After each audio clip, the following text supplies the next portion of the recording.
All right, let's get right into it. We're going to talk through a true story today, one that really sits at this fascinating crossroads between hard science and, real human experience.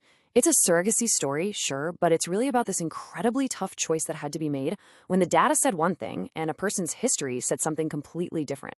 So, just imagine this for a second. You have poured years of your life, your hope, everything into having a family. You finally find the perfect person to help you on this journey, someone with a totally flawless track record. And then, out of nowhere, a single scientific test comes back and a doctor tells you, nope, stop, walk away. What do you do?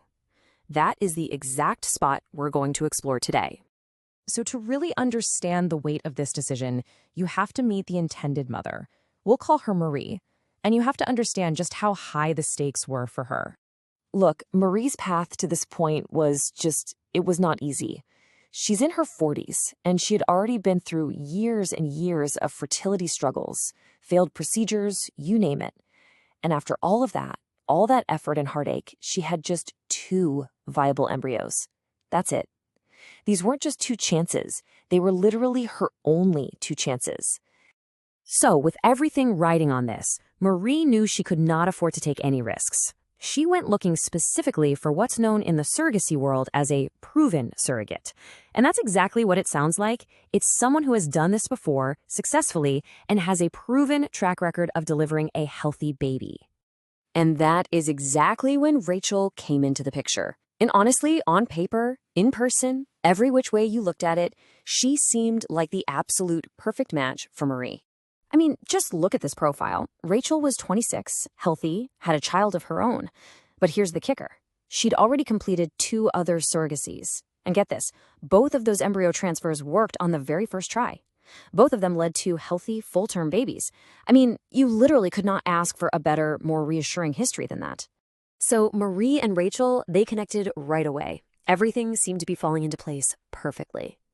But then, a test that was supposed to give everyone extra peace of mind, ended up doing the exact opposite.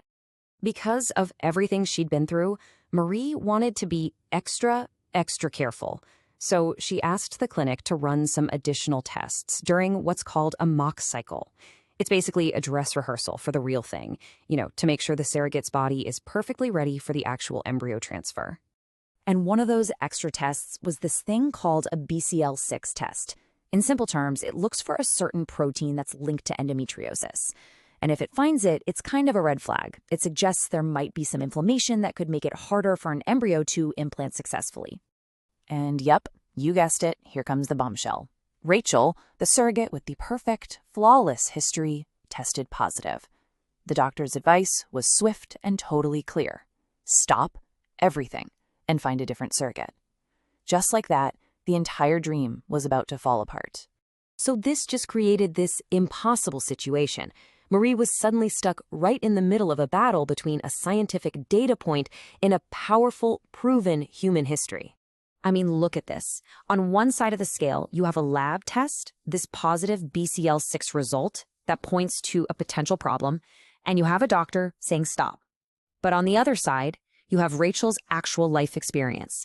3 healthy full-term births, including 2 perfect surrogacy journeys. A flawless track record. How on earth do you choose between those 2 things? And Marie said it herself. This quote just nails it. It was the hardest decision of her life. And you can feel the weight of it, right? This wasn't just about a medical result anymore. It was about trust and fear and trying to find the courage to make a move when the information you have is telling you 2 different stories. So what happened? Well, instead of picking one side, science or experience, Marie and her team decided to do something different. They tried to find a way to honor both. They came up with this really thoughtful strategy, this fusion approach. So, step 1, acknowledge the science. They didn't just ignore the BCL6 test. Step 2, honor the human experience. They didn't dismiss Rachel's incredible history either. Step 3, mitigate the risk. They had Rachel undergo a medical treatment to suppress any potential inflammation. And finally, step 4, with all that done, they decided to move forward with informed trust. So, the day of the embryo transfer came, and you can just imagine the nerves in that room. Had they made the right call? And the answer was a resounding yes. The transfer worked. The pregnancy was completely smooth, and Rachel went on to deliver a beautiful, healthy, full-term baby girl. After all those years of struggle, and after facing that one last impossible choice, Marie was finally a mom. So what's the big lesson here? What can we really pull from this incredible story about Marie and Rachel? Well, I think it's this. Science and data are incredibly powerful tools. Of course they are. But they aren't always the entire story. Real-world experience, lived history, even human instinct, that stuff matters just as much. And maybe the wisest decisions don't come from choosing one over the other, but from finding a smart way to bring them both together. And that really leaves us with one final thought, doesn't it? Because this isn't just about surrogacy. This is about how we all make big decisions when we're flooded with information.